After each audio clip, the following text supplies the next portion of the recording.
Salmo 107.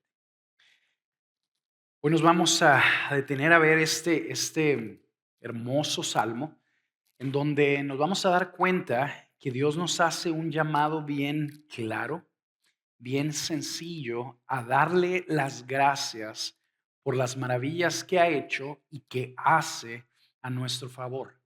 Principalmente a darle las gracias por la asombrosa salvación que Él nos ha concedido a nosotros por su amor inconmovible. Nosotros, la iglesia del Señor, los redimidos del Señor, debemos ser el pueblo más agradecido de la tierra. Nosotros, los seguidores de Jesús, debemos ser el pueblo más gozoso de la tierra, porque hemos experimentado en el Señor, en carne propia, el amor inconmovible del Señor de una manera exclusiva y única.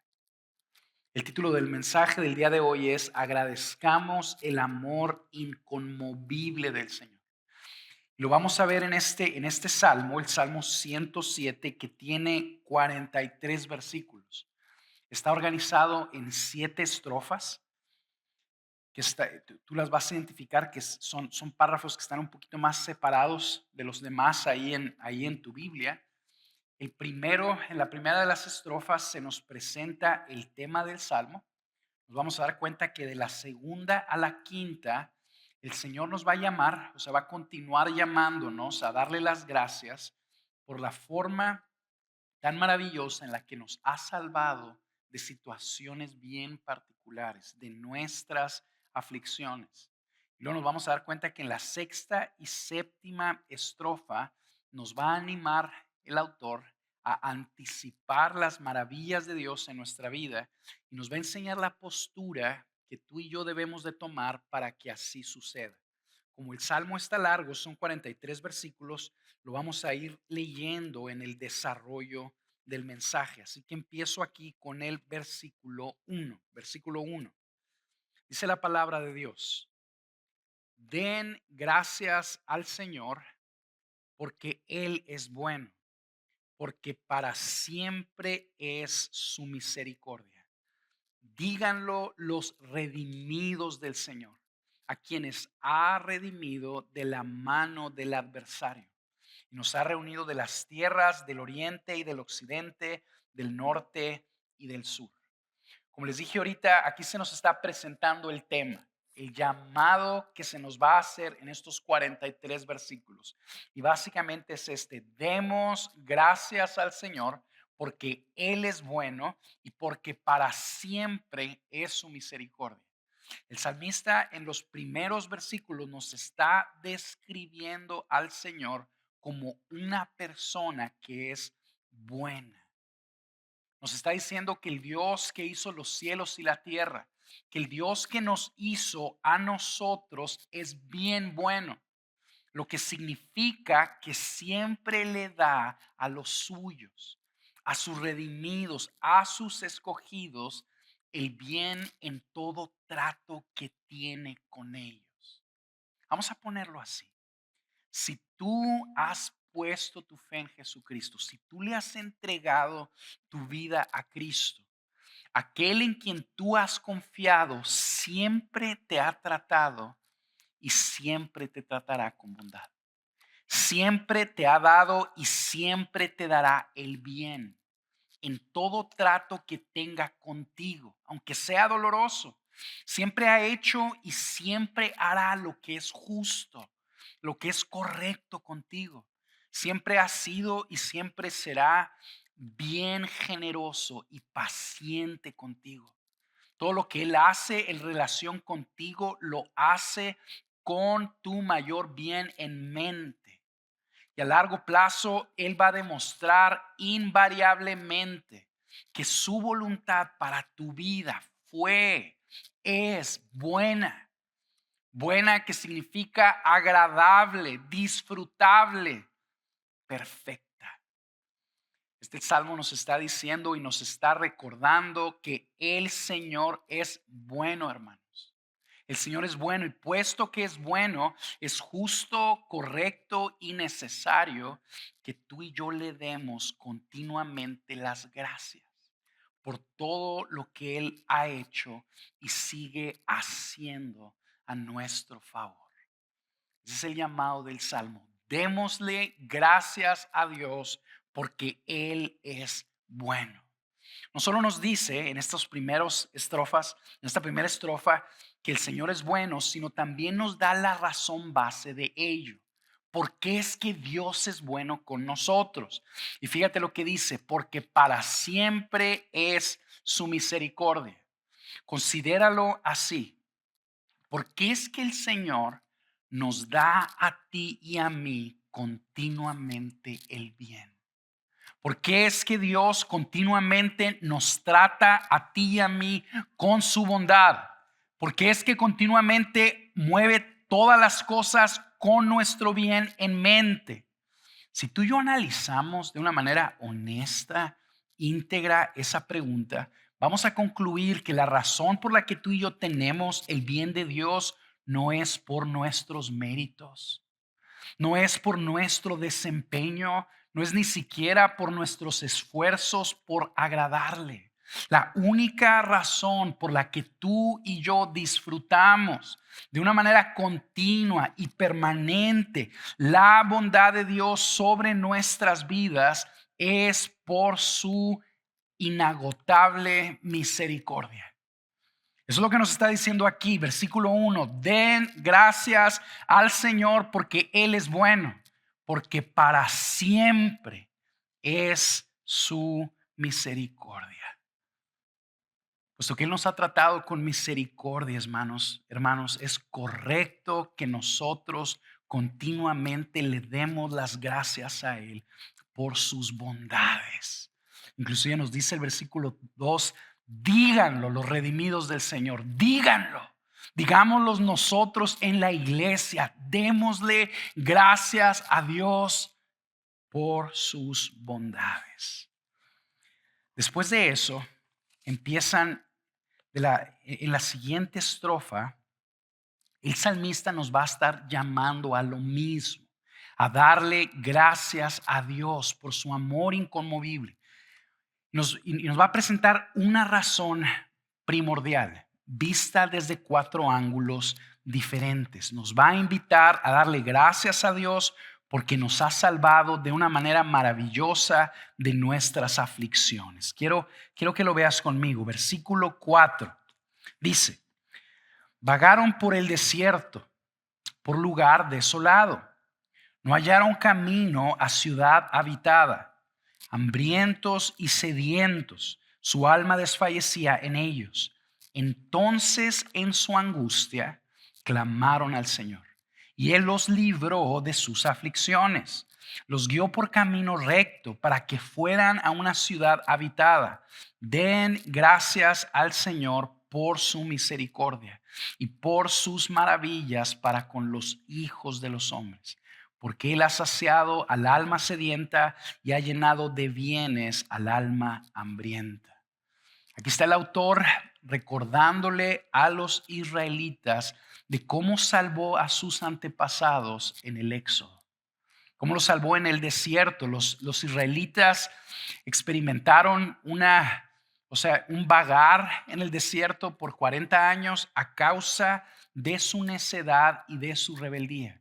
Los israelitas en ocasiones experimentaron hambre, en ocasiones experimentaron sed, y esa aflicción hacía que su alma desfalleciera dentro de ellos. Entonces, cuando estaban ya lo suficientemente cansados, en su angustia clamaron al Señor. Y Dios en su bondad intervino, los liberó de su aflicción y de su dolor y los llevó a una ciudad habitada. Los israelitas estaban perdidos en un desierto por su propia necedad, por su propia rebeldía. Estaban perdidos, no encontraban el rumbo, estaban padeciendo aflicción por su propia rebeldía para con Dios. Y en su angustia clamaron a Dios.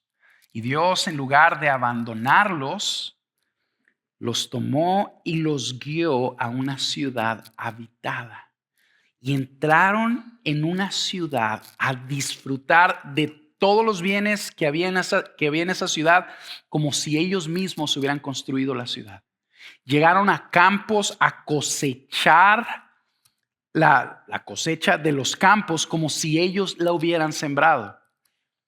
Qué hermosa fotografía de la gracia de Dios.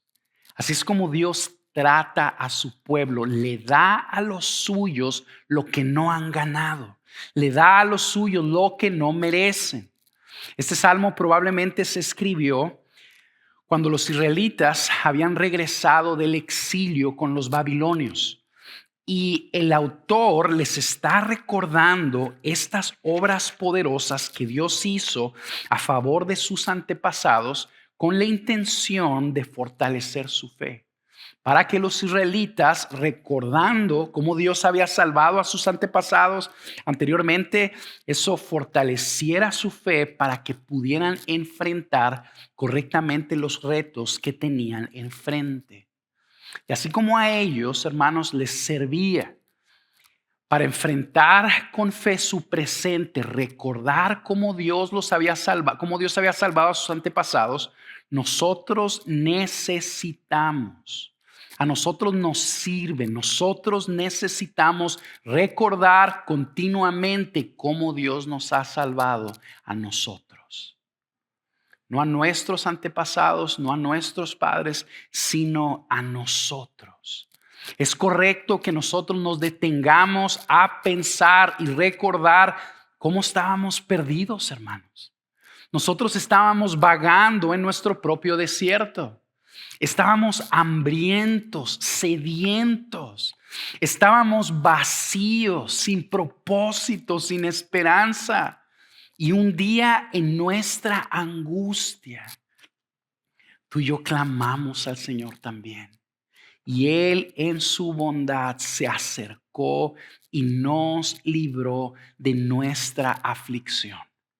Y luego nos unió a Él mismo y nos plantó en este hermoso lugar lleno de bienes llamado iglesia. Y gracias al lugar donde Él nos plantó, nos ha bendecido por años, continuamente, semana tras semana. Nos ha dado de su gracia, no solo por medio de los servicios dominicales, sino de todos los otros contextos que la iglesia provee. Y esa gracia ha hecho una diferencia en nuestras vidas. Somos diferentes porque el Señor nos plantó aquí. ¿A poco no? ¿A poco no, hermanos? Yo quiero que pienses en la diferencia que el Señor ha hecho en tu vida como resultado de que te plantó en este lugar. Quiero que consideres la gracia que Dios nos ha dado y cómo nos ha transformado. Nuestras vidas, nuestras familias, nuestro futuro es diferente porque Dios nos puso aquí. Tú y yo no llegamos aquí por nuestro propio pie. El Señor nos tomó. Tú y yo estábamos perdidos por nuestra necedad, por nuestras decisiones, y Él nos tomó y en su misericordia nos trajo a este lugar. Pues por eso, hermanos, por lo que Dios ha hecho a nuestro favor, es justo que de una manera consciente y continua le demos las gracias porque nos ha salvado. Eso nos lleva a nuestra siguiente estrofa.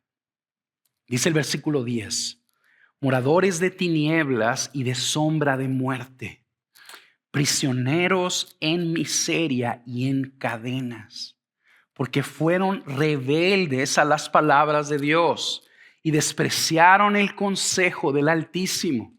Humilló sus corazones con trabajos, tropezaron y no hubo quien los socorriera. Entonces, en su angustia clamaron al Señor y Él los salvó de sus aflicciones. Los sacó de las tinieblas y de la sombra de muerte y rompió sus cadenas. Den gracias al Señor por su misericordia. y por sus maravillas para con los hijos de los hombres, porque Él rompió las puertas de bronce e hizo pedazos las barras de hierro. Aquí está el salmista recordándole el mismo mensaje a su audiencia. Y ahora está poniendo delante de ellos una escena que les apunta al exilio, de cómo el Señor de una manera poderosa los rescató de la esclavitud que sufrieron en manos de los babilonios. Los israelitas vivían en tinieblas, sin saber lo que tenían enfrente. Eran prisioneros, vivían en miseria. Y esa miseria era a causa de que se habían revelado a las palabras de Dios. Velo ahí conmigo, versículo 11. Bueno, desde el versículo 10. La última parte del versículo 10. Prisioneros en miseria y en cadenas. Así era como vivían los israelitas. ¿Por qué? Versículo 11. Porque fueron rebeldes a las palabras de Dios y despreciaron el consejo del Altísimo. Ellos estaban en esa esclavitud a causa de su rebeldía. Y ahí, en su dolor, en su aflicción, se acordaron del Señor y clamaron a Él. Y el Señor sí los ayudó. Este pueblo estaba clamando a otros salvadores que no lo ayudaban. Fíjate lo que dice el versículo 12. Tropezaron y no hubo quien los socorriera. Este pueblo que pedía ayuda y que nadie le ayudaba, esclavos de miserias, se acordaron del Señor, clamaron a Él y el Señor en su bondad los salvó. Hizo pedazos las puertas de bronce, rompió sus cadenas y los liberó y los sacó de Babilonia. Así como la audiencia del salmista debía de recordar estas cosas, nosotros debemos de recordar, hermanos, las tinieblas y la miseria en la que vivíamos porque estábamos esclavizados a nuestros pecados. Y estábamos esclavizados a nuestros pecados por nuestra rebeldía. Yo quiero preguntarte, ¿recuerdas la miseria en la que vivías? ¿Recuerda la miseria en la que vivías por tu rebeldía? Fíjate lo que dice Tito capítulo 3, versículo 3. Este es un mensaje para la iglesia. Está el apóstol Pablo inspirado por el Espíritu Santo hablándole a la iglesia. Fíjate lo que dice. Porque nosotros también en otro tiempo éramos necios. Éramos necios, desobedientes, extraviados. Y luego, ¿cuál es la palabra que sigue? Esclavos. Esclavos de deleites y placeres diversos, viviendo en malicia y envidia, aborrecibles y odiándonos unos a otros. Todos nosotros, si tú estás aquí y le has entregado tu vida a Cristo, anteriormente de que el Señor obrara en tu vida, tú vivías, al igual que yo, en necedad y en desobediencia. Nosotros vivíamos para nosotros mismos, hermanos. Estábamos perdidos, extraviados y éramos esclavos de nuestras pasiones. Éramos aborrecibles y vivíamos aborreciendo a otros, en envidia, en celos, en contiendas. ¿Recuerdas esa época de tu vida? ¿Recuerdas esa miseria a la que llegaste por tu propio pie, por tu rebeldía para con Dios? ¿Recuerdas la destrucción que vino a tu vida y a tu familia por las decisiones que tomaste en rebeldía contra Dios? ¿Recuerdas tus lujurias? ¿Recuerdas tu amargura, tu ambición, tu codicia, tu insatisfacción, tu impureza, tu cobardía? ¿Recuerdas dónde estabas? ¿Y qué es lo que pasó? ¿Por qué estamos aquí? porque en nuestra angustia clamamos a Jesús por salvación. Clamamos a Jesús en medio de nuestra esclavitud y el Señor tuvo misericordia de nosotros. Nos perdonó y nos liberó. Fíjate cómo continúa aquí el pasaje en Tito, versículo 4. Pero cuando nosotros vivíamos de esta manera, nos está diciendo el 3, vivíamos esclavos de deleites y placeres diversos. Versículo 4. Pero cuando se manifestó la bondad de Dios nuestro Salvador y su amor hacia la humanidad, Él nos salvó. ¿Por qué? No por obras de justicia que nosotros hubiéramos hecho, sino conforme a su misericordia. Nosotros vivíamos en esclavitud, hermanos. Y la razón por la que el día de hoy estamos libres no es por nuestras obras de justicia, sino por su misericordia. Así de sencillo. Vamos a ponerlo así. Vamos a plantearlo de esta manera.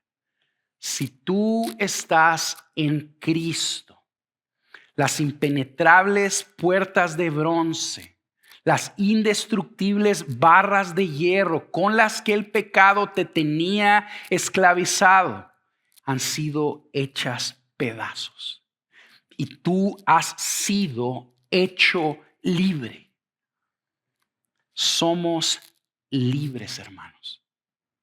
Si tú estás en Cristo, eres libre.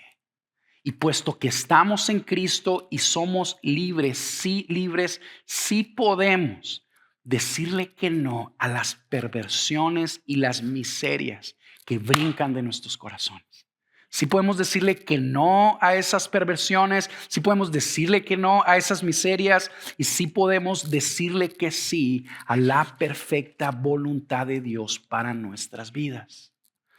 Esa libertad que tú y yo tenemos es una razón más para que le demos continuamente gracias al Señor por la misericordia que ha tenido para con nosotros. Y cuando tú y yo continuamente estamos dándole las gracias a Él por su misericordia, ese ejercicio fortalece nuestra fe y nos ayuda a sobreponernos a la aflicción actual que hay en nuestra vida por causa del pecado. Considera esto conmigo. Es bien interesante cómo en 3 de estas estrofas se menciona que Dios salvó a los israelitas de la aflicción y que llegaron a esa aflicción por causa de sus pecados. Aquí se nos dice, fueron rebeldes a las palabras de Dios, eran esclavos de los babilonios que los estaban oprimiendo. ¿Por qué? Porque eran rebeldes a las palabras de Dios. Fíjate lo que eso nos ayuda a concluir, que la gran mayoría, la gran mayoría de nuestras aflicciones actuales se deben a nuestros pecados. Están relacionadas. Tú y yo vivimos atormentados por temor a causa de nuestra incredulidad. Vivimos en ocasiones atormentados por la amargura a causa de nuestro orgullo, a causa de nuestras idolatrías, de nuestras esperanzas idólatras. Hay personas a quienes el rencor le consume los huesos por causa de su falta. El rencor le consume los huesos a causa de su falta de perdón. En ocasiones la angustia hasta nos quita el sueño y nos enferma a causa de nuestras codicias. El pecado nos roba y nos aflige. ¿Sabes qué es lo que el Señor nos está diciendo por medio de este salmo? Las puertas de bronce, las barras de hierro con las que el pecado te tenía esclavizado han sido hechos pedazos. Eso significa que tú y yo sí podemos salir de nuestra incredulidad. Eso significa que tú y yo sí podemos salir del rencor, que sí podemos salir de la amargura, que sí podemos salir del temor. ¿Por qué? Porque las puertas están abiertas. El Señor nos ha salvado y ha roto las cadenas y somos libres. Lo único que tenemos que hacer es seguir clamando a Dios en nuestra aflicción y salir. Y seremos libres, libres de nuestra aflicción. Versículo 17. Continuamos. Por causa de sus caminos rebeldes y por causa de sus iniquidades, los insensatos fueron afligidos. Su alma aborreció todo alimento y se acercaron hasta las puertas de la muerte. Entonces, en su angustia clamaron al Señor y Él los salvó de sus aflicciones.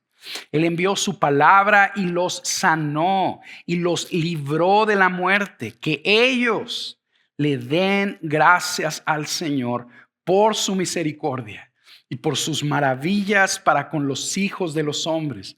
Ofrezcan también sacrificios de acción de gracias y hablen de sus obras con cantos de júbilo. Aquí está el autor apuntándonos al mismo lugar, solo que de una manera más general, sin aparentemente un suceso histórico en mente, le está recordando a su audiencia cómo el pueblo de Israel fue afligido por su rebelión, una vez más, pero esta aflicción la llevó al punto de que casi perdía la vida. Los israelitas estaban a punto de morir. Él los libró de la muerte. Se acercaron, dice el versículo 18, hasta las puertas de la muerte. Llegaron a la puerta. Ahí estaban. Ahí estaba la muerte delante de ellos. Y en su angustia clamaron al Señor y Él los salvó de sus aflicciones. Dio una palabra al Señor. Una sola palabra. Velo ahí conmigo. Versículo 20, Él envió su palabra y los sanó y los libró de la muerte. ¿Qué es lo que tú y yo necesitamos para ser salvos de la situación en la que nos encontramos? Simplemente una palabra de Dios.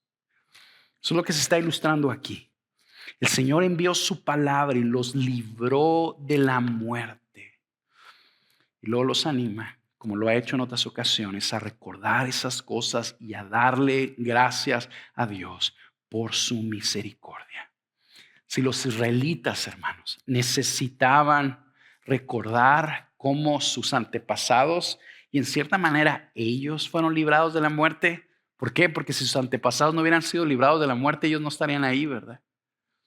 Así como los israelitas necesitaban recordar cómo el Señor los había salvado como pueblo de la muerte, nosotros que hemos sido bautizados en Cristo necesitamos recordar también que hemos sido librados, salvados del castigo de la muerte que merecemos por causa de nuestra rebeldía.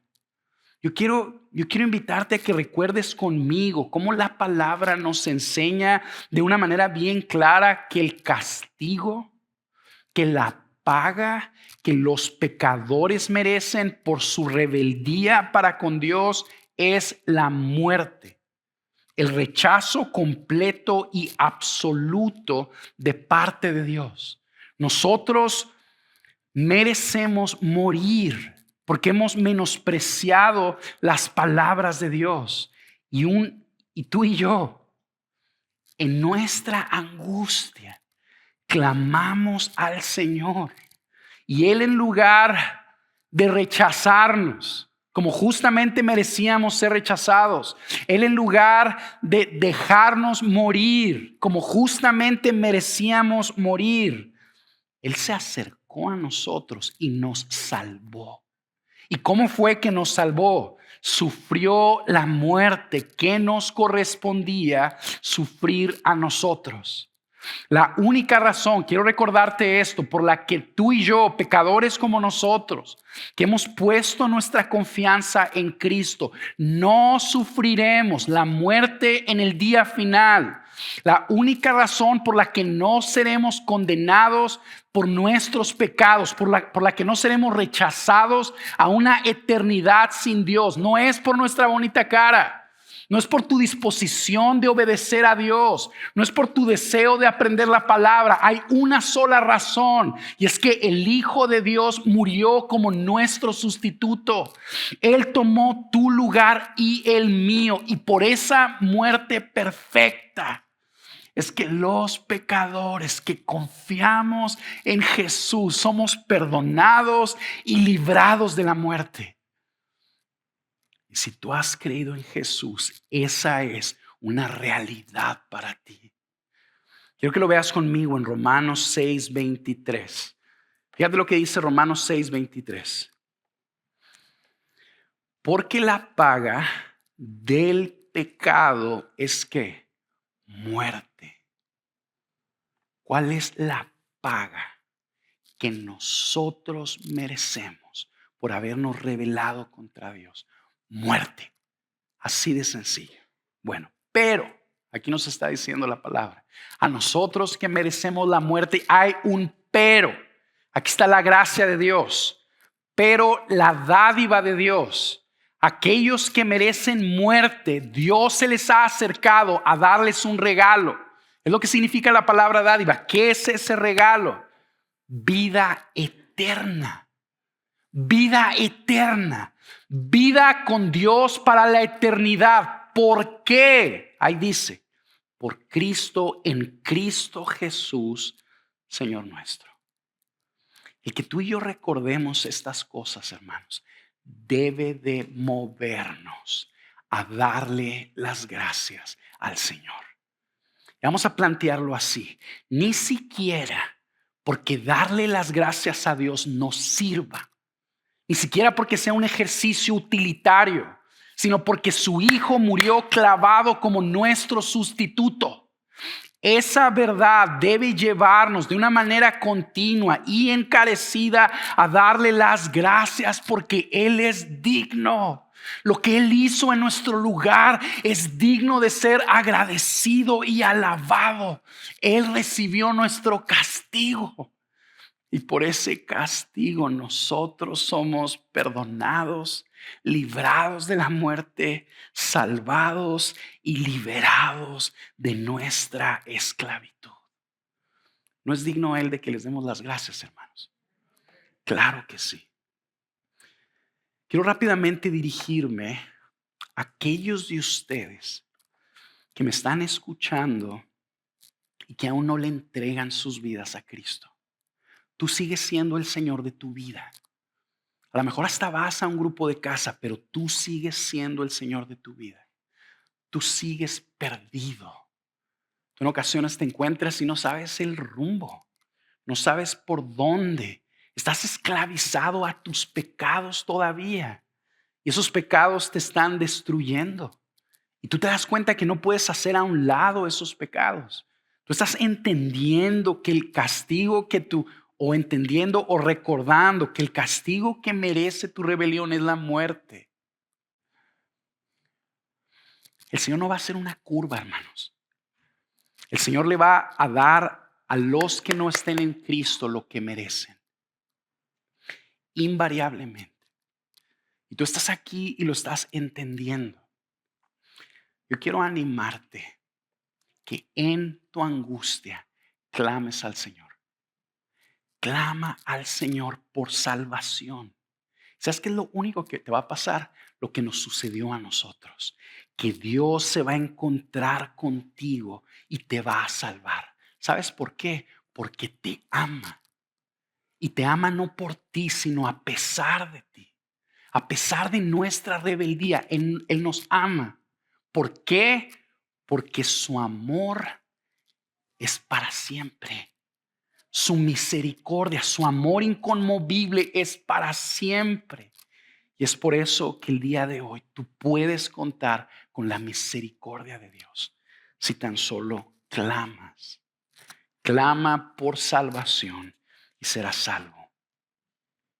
Eso nos lleva al versículo 23, la siguiente estrofa, donde se nos anima a hacer lo mismo, pero ahora se hace un planteamiento un poquito diferente. Fíjense lo que dice. Los que descienden al mar en naves y hacen negocios sobre las grandes aguas, los marineros, han visto las obras del Señor y sus maravillas en lo profundo. Pues Él habló y levantó un viento tempestuoso que encrespó las olas del mar, subieron a los cielos, descendieron a las profundidades, sus almas se consumían por el mal, temblaban y se tambaleaban como ebrios y toda su pericia desapareció. En su angustia clamaron al Señor y Él los sacó de sus aflicciones. Cambió la tempestad en suave brisa y las olas del mar se calmaron. Entonces se alegraron porque las olas se habían aquietado y Él los guió al puerto anhelado. Que den gracias al Señor por su misericordia y por sus maravillas para con los hijos de los hombres. Exáltenlo también en la congregación del pueblo y alábenlo en la reunión de los ancianos. Aquí nos está de nuevo el salmista, por última ocasión, describiendo la salvación que el Señor le otorga a los suyos. Pero lo hace de una manera genérica también y sin que parezca haber una conexión histórica. Más bien como que parece que el autor, de una manera general, por medio de esta estrofa, está ilustrando la salvación del Señor en medio de las grandes tormentas de la vida. En esta imagen, como lo leímos, está un grupo de hombres, marineros, en una fuerte nave que están en el mar y llega una tormenta. De una manera inesperada, no lo esperaban, no estaba pronosticada, llega una tormenta. La tormenta es tan grande que empieza a subir la nave hasta el cielo. Las olas del mar empiezan a subir hasta el cielo la nave y luego desciende la nave hasta el abismo. Al punto que estos marineros están tan asustados por lo que están viendo que su pericia, su valor, su coraje, su astucia desaparece. Ellos empiezan a tambalearse como si estuvieran borrachos. Pierden en ellos mismos toda esperanza de vida y entonces claman al Señor. El Señor interviene en esa tormenta, calma la tormenta y luego guía a ese barco a un puerto anhelado donde ellos están a salvo. Esta aflicción que se presenta aquí no parece estar relacionada con algo que los marineros hicieron. En los otros pasajes nosotros veíamos a los israelitas vagando en el desierto, como en el libro de Éxodo. ¿Por qué? Por su necedad, por su incredulidad, por su queja. Y luego los vemos que están esclavizados, haciendo referencia al exilio. ¿Por qué? Estaban esclavizados por su rebeldía. Y luego estaban al borde de la muerte. ¿Por qué? Por su rebeldía también. Pero en esta estrofa no se nos ilustra, no se nos describe como que esta aflicción viniera como resultado de algo que ellos hicieron. Lo que me permite decirte que hay tormentas de aflicción que van a llegar a tu vida, no necesariamente por algo que tú haces, sino por mera providencia. Muchas de las veces esas tormentas, esas aflicciones nos sobrepasan. Son tan intensas y tan fuertes que nos llevan más allá de nuestros límites. Literalmente nos hacen pensar que ya no podemos más. Si tú estás ahí en una situación donde literalmente sientes que estás sobrepasado, que sientes que ya no puedes más, yo creo que el Señor quiere decirte esta mañana que Él puede sacarte de ahí. Que Él tiene el poder para sacarte de esa angustia que te está ahogando y te está destruyendo. ¿Qué es lo que tienes que hacer para que el Señor te saque de esa tormenta? Tienes que clamar a Él y confiar en Él. Y Él a su tiempo te va a sacar de esa aflicción. Te va a consolar y luego te va a guiar a un puerto anhelado donde tú te sentirás a salvo. La otra cosa que hace esta estrofa es que nos ayuda a ver cuál es uno de los propósitos por los cuales Dios permite las grandes tormentas en nuestra vida. Quiero que lo veas conmigo ahí en el versículo 24. Léelo conmigo empezando el 23. Los que descienden al mar en naves y hacen negocios sobre las grandes aguas han visto las obras del Señor y sus maravillas en lo profundo. ¿Por qué es que el Señor metió a esos marineros a esa gran tormenta? Para que vieran sus obras y sus maravillas. ¿Por qué es que el Señor muchas veces permite que grandes tormentas azoten nuestra vida? Porque Él quiere que nosotros veamos sus obras y sus maravillas. Porque Él quiere que nosotros lo conozcamos de una manera única y profunda. Nosotros conocemos la grandeza de Dios mayormente cuando experimentamos sus maravillas en carne propia. Tú y yo conocemos a Dios cuando leemos. Tú y yo conocemos a Dios cuando venimos a la iglesia. Claro que sí, Él se revela a nosotros a través de su palabra primordialmente, pero no es todo. El Señor quiere que tú y yo lo conozcamos interviniendo en nuestra vida y viendo ahí en nuestras circunstancias sus maravillas. Ahí es cuando tú ves la intervención de Dios que dices, Dios está aquí. Él escucha mi oración. Podemos nosotros enseñarles a ustedes el Padre Nuestro. Podemos enseñarles nosotros a ustedes a orar. Podemos enseñarles que Dios escucha sus oraciones. Pero ¿sabes cuándo vas a aprender a orar? Cuando tú ores y veas que Dios te contesta y digas, Dios es real. Dios es real y realmente escucha y realmente es mi Padre y realmente hace maravillas. Es por eso que muchas veces el Señor permite esas grandes tormentas, porque quiere que conozcamos sus obras y sus maravillas.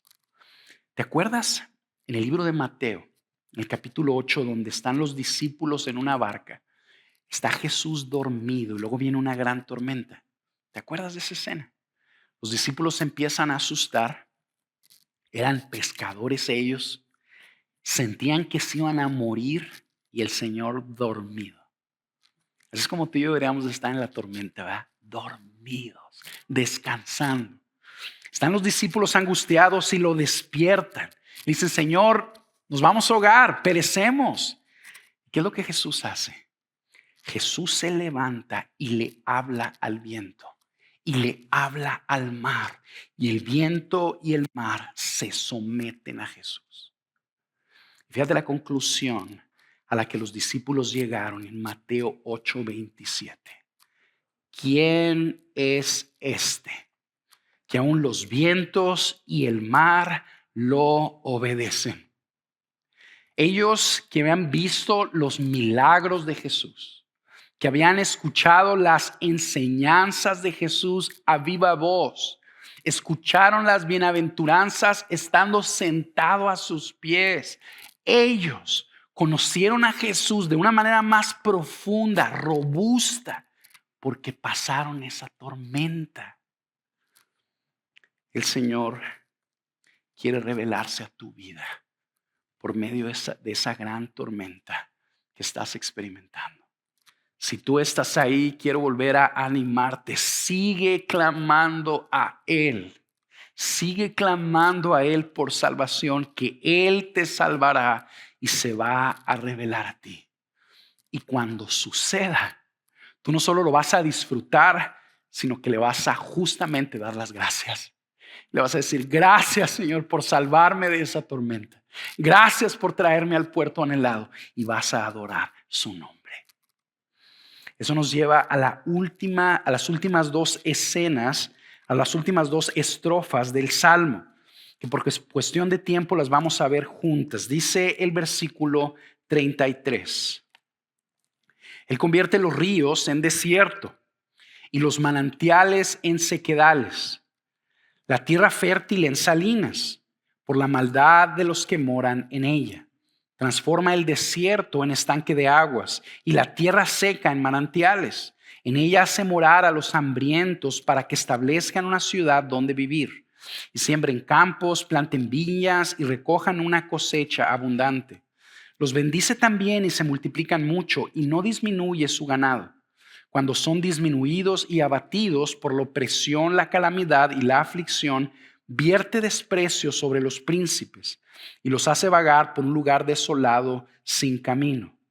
Pero al pobre lo levanta de la miseria y lo pone seguro en alto y multiplica sus familias como un rebaño. Los rectos ven y se alegran, pero a toda iniquidad se les cierra la boca. ¿Quién es sabio? Que preste atención a estas cosas y considere las bondades del Señor. En estas últimas dos estrofas se nos describen algunas de las maravillas que el Señor hace y se nos enseña sobre quiénes es que Él manifiesta su gran poder. El salmista nos está describiendo algunas de las obras maravillosas que Dios hace. Obras poderosas que Dios hace y sobrenaturales. Y nos muestra que Dios tiene el poder de traer cambios. Dios tiene el poder de traer un cambio a las circunstancias. Nos está diciendo los estanques de aguas son transformados en desierto por causa de los impíos. Y el desierto es transformado en estanques de aguas por causa de la misericordia de Dios para con los hambrientos. Aquí nos está diciendo el salmista que Dios puede hacer lo que nadie más puede hacer. Nos enseña que Él tiene una capacidad que sobrepasa nuestros límites. Nos dice que Dios hace milagros, que Dios hace cosas sobrenaturales. Fíjate cómo completa esto la visión que el salmista nos está poniendo de Dios. Por un lado nos dice el amor de Dios es inconmovible, su misericordia es para siempre. Y por otro lado nos está diciendo y tiene el poder de hacer maravillas. Es decir, Dios no solo es amor, sino también es todopoderoso. Él puede cambiar de una manera clara, palpable nuestra vida y nuestras circunstancias. Vamos a ponerlo así. Hay una iglesia que amamos y que vemos hacia arriba, que admiramos, que lo plantea de esta manera. ¿Sabes cuál es el único indicador de éxito? Que nosotros estamos haciendo bien nuestro trabajo. Vidas transformadas. Es la única medida del éxito. Eso es algo que Dios puede hacer. Lo que yo quiero animarte, quiero preguntarte, si tú estás esperando que Dios haga maravillas en tu vida, ¿estás esperando las maravillas de Dios? ¿Estás esperando el poder sobrenatural de Dios que intervenga en tus circunstancias o no?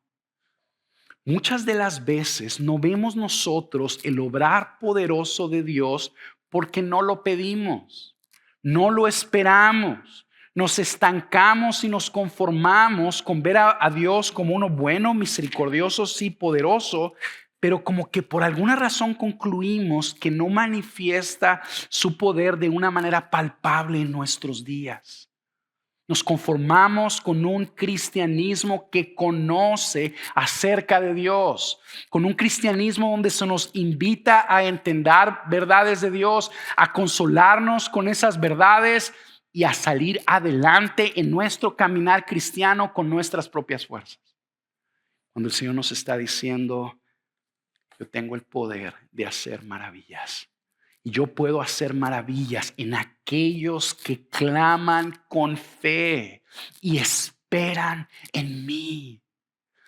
Es triste que muchas de las veces en las situaciones, en las tormentas que Dios providencialmente trae a nuestras vidas para que nosotros volteemos a Él y clamemos a Él. Muchas de las veces en situaciones como esas que nos sobrepasan, si vamos con Dios a pedir ayuda, si tomamos nuestra dosis de gracia, por así ponerlo, pero luego nos refugiamos en falsos salvadores.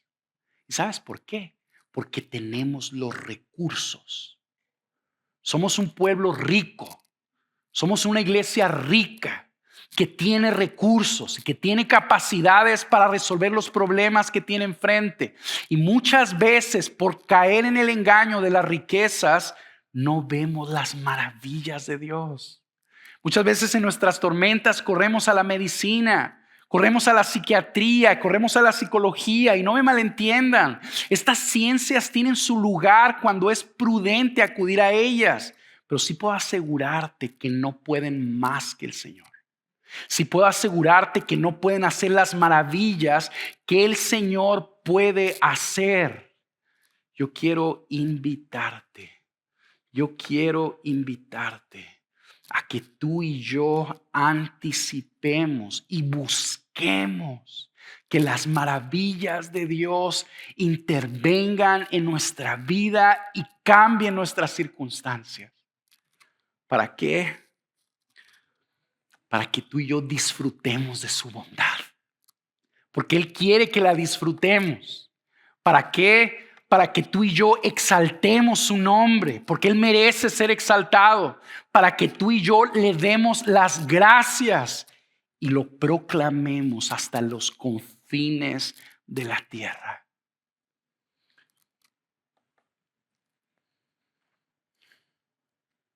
Pidámosle al Señor, hermanos, que nos ayude a anticipar sus maravillas, de manera que podamos verlas cada vez más. Después de animarnos a eso, el salmista, en la segunda parte nos describe quiénes son aquellos que experimentan las maravillas de Dios. Y básicamente, obviamente todo el cuerpo de la Biblia nos dice que son los que confían en Él, los que creen en Él, son aquellos que experimentan sus maravillas. Pero aquí nos agrega otro elemento. Fíjate conmigo el versículo 41. Dice, pero al pobre lo levanta de la miseria y lo pone seguro en alto y multiplica sus familias como un rebaño. ¿Quiénes son aquellos que experimentan las maravillas de Dios? Los pobres. Los pobres. Aquellos que entienden que necesitan a Dios. Aquellos que entienden que no pueden sin Él. Por eso el Señor nos introduce en situaciones que sobrepasan nuestros límites. Para que tú y yo, para que se forme en nosotros pobreza de espíritu y que tú y yo concluyamos, Señor, te necesito. Separado de ti no puedo hacer nada, porque es en esa postura que nosotros experimentamos el poder maravilloso de Dios. Hermanos, el Señor no busca grandes héroes. No busca hombres y mujeres heroicas que quieran hacer grandes cosas por Él. Él busca pobres, hombres y mujeres humildes que entienden, que dependen totalmente de Él, que claman a Él en su aflicción, que confían en Él, que esperan en Él, porque es a través de los pobres o en los pobres que Él manifiesta sus grandes cosas, su grande poder, sus maravillas, para que así disfruten de su salvación. Fíjense cómo termina el Salmo aquí en el versículo 43. ¿Quién es sabio que preste atención a estas cosas y considere las bondades del Señor.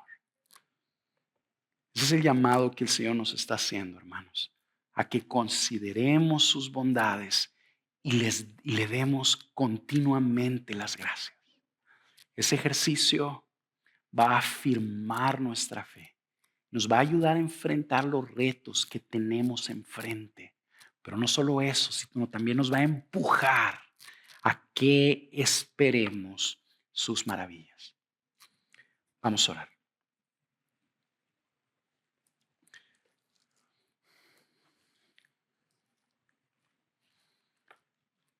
Señor, gracias. Gracias una vez más por tu palabra.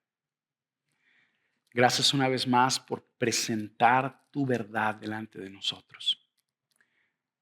Yo quiero rogarte, Señor, que la graves en nuestros corazones, que la claves en nuestra mente y en nuestro corazón y que no se nos olvide, Señor, de dónde nos sacaste. Que recordemos continuamente nuestra salvación y principalmente el precio que tú pagaste. De manera que eso nos empuje, Señor, a esperar tu poder y tus maravillas, para que así tú intervengas en nuestra vida, cambies nuestras circunstancias y seas grandemente exaltado en la tierra. Te lo pedimos por ti, para ti. Amén.